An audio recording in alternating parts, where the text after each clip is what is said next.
Let's finally move on to the social cultural factors of bulimia nervosa. Such factors are the most obvious to the general public, but as psychologists we should analyze them with caution. More on this later. For now, let's focus on the normative discontent hypothesis. Normative discontent is basically the idea that in some countries it has now become socially normal to be unhappy with your body shape. At least if you're a woman, although this seems to be changing fast. Socially normal does not only mean that body dissatisfaction is frequent, but that this frequency is the consequence of a social norm, a majority influence dictating that women should be dissatisfied with their bodies.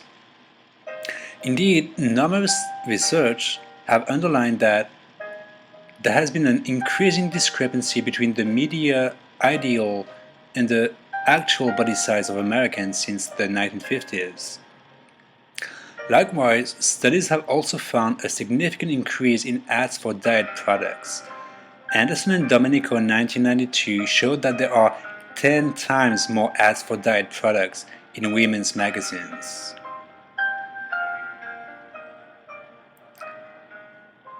This could explain two variations in the prevalence of bulimia nervosa: the higher rates found in Western countries and even more so among women. This is exactly the hypothesis tested in Yeager et al. 2002, that body dissatisfaction is a risk factor of bulimia nervosa and that it depends on cultural factors. To test this hypothesis, the researchers used self-reports about body dissatisfaction and dieting behavior from over 1,750 medical students across 12 Western and non-Western countries. BMI was also measured. BMI is the Body Mass Index. It is a measure that is used by healthcare professionals to evaluate if a person is under or overweight. The most simple method to calculate it is to divide the person's weight in kilograms by their height in meters and squared. Significant differences were found in this study. The highest body dissatisfaction was found in Western countries. Countries that were in the process of westernization showed an intermediate level of body dissatisfaction. As for non-Western countries, they showed the lowest levels of body dissatisfaction. Interestingly, body dissatisfaction was found to be totally independent of actual BMI.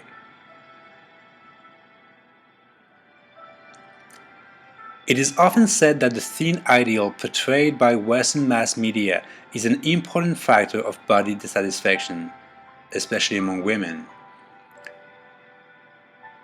This common notion that ads, magazines, and TV shows are somehow manufacturing discontent can indeed be supported by scientific research.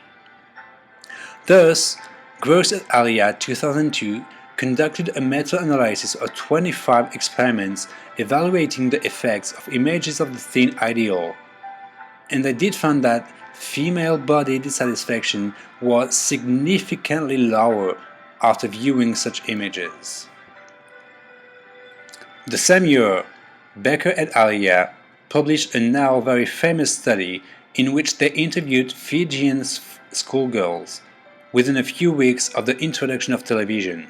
It was in 1995, and then they interviewed them again 3 years after, in 1998.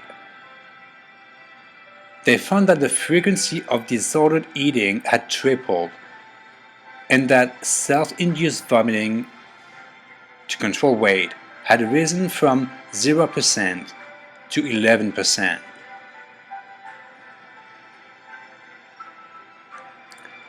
The idea that Western mass media have an influence on the incidence of eating disorders is a very common notion. Actually, criticism of the thin ideal is just as pervasive in the media as the thin ideal itself. As psychologists, however, we have to keep in mind that this influence is only one of three levels of analysis. Focusing too exclusively on social cultural factors would be a form of reductionism. Obviously, environmental stressors do play a role in the development of mental disorders in general and of eating disorders in particular. However, according to the diathesis stress model, we have to analyze how this stimuli is processed at the cognitive level, thus exerting an indirect pressure on a given degree of biological vulnerability. Quite obviously, if social-cultural stressors were the only factors at play, eating disorders would be as normal as body dissatisfaction. Yet, eating disorders are abnormal and they only affect a small percentage of the population. Even at the social-cultural level, we also have, as psychologists, to take studies with caution, always analyzing them critically. Finally, social-cultural factors of bulimia nervosa are not limited to the influence of the media.